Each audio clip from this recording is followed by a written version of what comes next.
There is a kind of silence that doesn't come from being alone. It comes from being in a room full of people who love you and realizing that no one is actually listening. It comes from speaking and watching eyes drift toward a phone screen. It comes from finishing a sentence and finding the conversation has already moved on without you. My name is Margaret. I am 80 years old. And one evening, standing in the dark hallway of my daughter's house outside Manchester, I heard Claire tell a friend on the phone that sometimes she stopped listening halfway through my conversations because it was easier to simply nod until I finished. She wasn't angry when she said it. That was what hurt most. She sounded relieved to be telling someone the truth. I had lived in the same small bungalow in Salford for nearly 40 years. Every room had its own history that I carried with me as a kind of interior knowledge. The kitchen where I taught Claire to bake scones on Saturday mornings when she was 7, spilling flour and not caring. The narrow garden where Harold and I grew tomatoes every summer because he said shop ones tasted of nothing, and he was right. The back bedroom where I spent long evenings sitting with my father through the worst months of his dementia, reading aloud to him from the newspaper or from whatever novel I happened to have to hand, until he fell asleep. That room still smelled different to the others somehow, even years later. I don't know why. Memory does strange things to the air in a room. When Harold died, the bungalow didn't become empty so much as it became still in a way I hadn't expected. It was still full of his things, his books, the mug he drank tea from every morning for 30 years, the chair in the kitchen where he sat to read his Post. But it was still in a way a full house never is. Every morning I woke to the same furniture, the same light coming through the bedroom curtains, the same radio programme at 7 o'clock, the same small rituals of the day. The difference was that there was no longer anyone to make the extra cup of tea for, no one to call through from the kitchen when I noticed something in the paper I thought he'd want to hear. I carried on anyway. That's what you do when you've had 60 years of practice at it. You carry on and you make the motions of days, and you wait for the weight of it to become more manageable. Claire began ringing more often in the months after Harold's funeral. She worried about me being alone, she said, and I believed she meant it, believed it came from something real and not just from a sense of obligation. She mentioned the pan I'd left on the stove one evening. I'd come back into the kitchen and turned it off before anything happened. Nothing was wrong, but a neighbour had mentioned it to her and she brought it up more than once in subsequent conversations. I understood what it was doing in those conversations. It was evidence for a conclusion she had already reached. After a few months of phone calls that always seemed, eventually, to circle back to whether I was managing and what would happen if I wasn't, Claire asked whether I would consider moving in with her and the children in Didsbury. She said they had a spare room and that it made more sense than anything else. I said yes.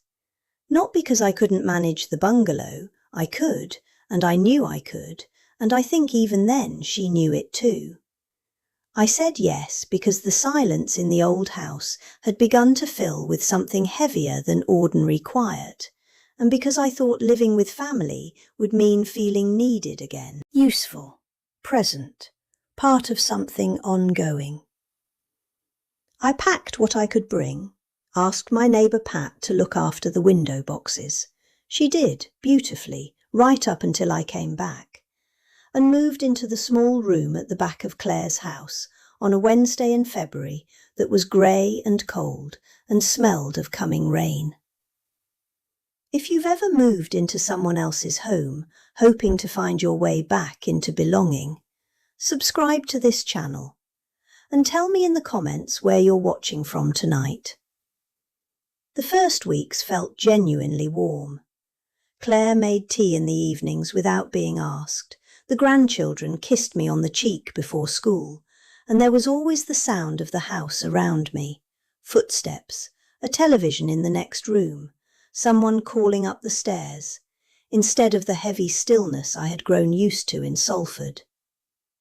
I tried to make myself useful in ways that felt natural to me. I folded laundry before anyone asked, peeled the vegetables for dinner while Claire was getting the children sorted, and apologised whenever I thought I might be in someone's way.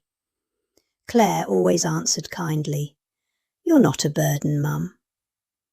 After a while, the words began to sound automatic, said because they were the right thing to say, not because there was anything particular behind them. The changes arrived so slowly and so gently that I spent a long time questioning whether I was imagining them, or whether I was being unreasonably sensitive, or whether this was simply what it meant to be old and living in someone else's house, and I simply needed to adjust my expectations.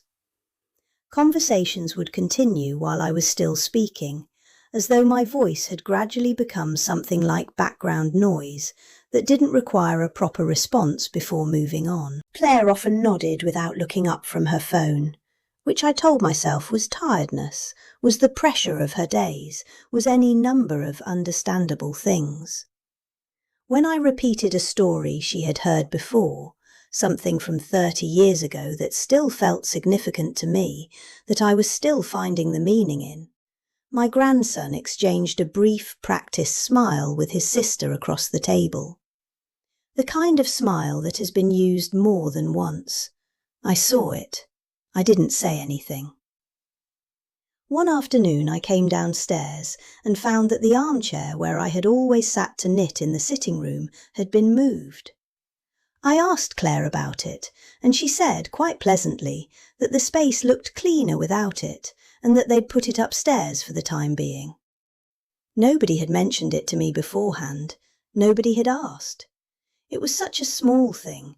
I understood that. I could hear how small it was. And yet I couldn't explain why it landed in me the way it did. This sense of being rearranged around, of occupying a space that was being carefully, considerately optimised for other people's comfort, with me factored in as something that needed accommodating, rather than someone who might have a preference worth asking about. Have you ever felt that?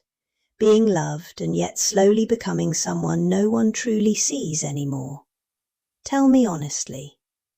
I had spent most of my life caring for other people, and I want to say this clearly, not as a complaint, because it wasn't one. I worked as a school secretary for 22 years and I was good at it.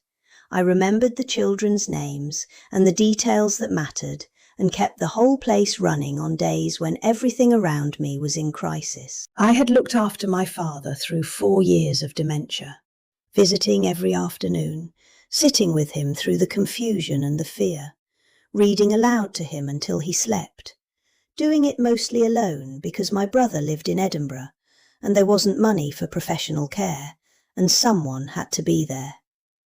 I had spent years being the steady, consistent, unremarkable centre of Claire's children's lives, while she rebuilt her career after her divorce, collecting them from school, cooking, being present for the small emergencies that don't get remembered in the longer story, but that matter enormously at the time. I had never expected gratitude in so many words. That wasn't why I did any of it. But slowly, over those months in Didsbury, I had begun to feel something I hadn't felt before, and didn't have a precise name for. Not unloved. I knew Claire loved me, but tolerated, present in the way a piece of furniture is present, acknowledged when necessary, arranged around when it would help, but not really considered. There is a distance between being loved and being heard. It isn't always visible from the outside, but it is real, and I had begun to feel it everywhere. That evening I couldn't sleep. This happens to me more than it used to. You reach a point where the nights become unreliable in a way the days don't, where sleep comes and goes without warning. Around 11:30 I got up quietly and went toward the kitchen for a glass of water. The hallway was dark, and I was being careful not to wake anyone. As I passed the living room door, I heard Claire's voice. She was on the phone. She sometimes rang friends late in the evening when she thought the house was settled, and I had heard her before through walls without intending to. I had never stopped to listen before. This time I stopped.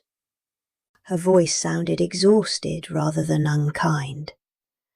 That is the first and most important thing I want to say about it. There was nothing in her tone that wanted to hurt anyone. She was talking to a friend, the way you talk to a friend late at night when you are genuinely tired and need to say things out loud to someone who won't repeat them. She said that caring for her mother was becoming emotionally draining, that I repeated myself constantly, that sometimes she stopped listening halfway through what I was saying because it was simply easier to nod until I finished speaking. Then she laughed softly with a kind of rueful affection and said, "Honestly, sometimes it feels like she's fading already." I stood in the dark hallway with one hand against the wall beside me. I didn't go into the kitchen for the water. I stood there for what felt like a long time and then went back upstairs. I lay in the dark and thought about that sentence, "She's fading already," and the way it had sounded. Not angry, not cruel, honest. Said the way you say a thing you believe to be true when you think no one is listening who needs to hear it differently. And understanding that you are already in the mind of someone who loves you, someone who is fading, while you are standing alive in their hallway, listening, with your whole self present and paying attention, is something I don't have an adequate word for. The next morning I said nothing about what I had heard. I made breakfast as usual, watered the plants on the windowsill, thanked Claire for the toast, sat at the table through a family morning that proceeded exactly as it had proceeded every other morning. But something had shifted in me quietly overnight, the kind of shifting that happens without announcement, permanently, when something you already knew settles into the part of you where decisions live. Over the following weeks, I began doing things I had quietly stopped doing, without quite noticing I'd stopped. I took the bus into the centre of Manchester alone, not asking Claire whether it was all right, not waiting for a day when someone might offer to come with me. Just getting on the bus with my bag, finding a seat, watching the city from the window, and getting off at Piccadilly Gardens the way I had done 100 times before anyone thought to worry about me doing it. I walked around the market stalls, bought a bunch of chrysanthemums from a stall I'd known for years, had a cup of tea by myself in the cafe where Harold and I used to stop when we came into the city on Saturdays. I stayed as long as I liked. Nobody needed to know when I would be back. I joined a reading group that met on Thursday mornings at the local library. 6 or 7 people, mostly women around my age, who read novels and argued about them with a pleasant seriousness I had forgotten existed. They had opinions. They expected me to have them too. They asked what I thought, and then waited for the answer, rather than moving on while I was still forming it. I began to remember that I had opinions, that I had always had them, that having them was not the same thing as being a burden. I rang Dorothy and Joan, 2 women I'd been friends with through church for almost 30 years. Both of them had rung me twice since I'd moved to Didsbury, and I hadn't returned the calls. I couldn't have explained why, exactly. Something about the move having narrowed everything, having made me smaller and more cautious than I'd been before. Dorothy said immediately that she'd been worried. Joan said she was glad I'd rung and told me about her sister's new greenhouse for 8 uninterrupted minutes without once asking whether I was managing. It was the best conversation I'd had since February. I stopped asking permission before making plans for myself. This is simple to say and was not simple to do, because the habit of asking had become more than a habit. It had become a kind of gravity, the automatic framing of even the smallest intention as something that needed to be cleared with the household before it could happen. Going to the library. Was that all right? Going to see Dorothy for an afternoon. Would anyone need her for anything? It had snuck in without announcement, and I had let it. Undoing it turned out to be the beginning of something that I hadn't had a name for yet, but that I recognised when it arrived. The feeling of being a person who lives her own days. A few months later, on a Sunday afternoon when the children were out, I told Claire that I had been to look at a place and had accepted their offer, an independent retirement community near my old neighbourhood in Salford. Not a care home, not assisted living, but a community of people who had their own front doors and their own kitchens and came and went as they pleased. It was 10 minutes from the house where I'd lived for 40 years. It was 5 minutes from the church where Dorothy and Joan still went on Sunday mornings. I knew the streets around it by name, by their morning smell, by the bakery that opened at 6 and the corner shop where the owner had known Harold. Claire's reaction was not what she would have wanted it to be, and I think on some level she knew that. She said I was being unfair, that I was throwing their generosity back at them, that she had rearranged her family's routines to make room for me, and that this was how I was responding. I let her say all of it. I didn't argue. I didn't defend myself or explain the months of accumulated small things that had led me here. When she finished, I said, very quietly, "I know you care about me, but I don't want to live somewhere people have stopped truly hearing me." She didn't answer straight away. The silence that followed was the most honest thing that had happened between us in months. After I moved in November, something between Claire and me began, slowly and imperfectly, to mend. She rang more often, not to check on arrangements, but to talk, to ask what I thought about things, to tell me things she was thinking about. When she came to visit on a Sunday afternoon a few months later and found me in the garden with a couple of neighbours, laughing about something that had happened at the reading group, she stood for a moment before she came over. I know that look. It's the look of someone discovering that the person they were worried about had something happening inside them all along that nobody had been paying proper attention to. I still have evenings when the loneliness finds me. I don't pretend that it doesn't. But I am no longer invisible in my own life. I have a chair that is mine. I have a morning routine that belongs to me. I have conversations where people wait for me to finish speaking. And sometimes, when I am walking back from the library on a Thursday afternoon with a book under my arm, I realise that what I had been looking for all along was not rescue or simplicity or safety. It was just this, to still be seen. Tell me, when the people who love you have stopped really listening, when the love is still there, but the hearing isn't, how do you find your way back to being heard?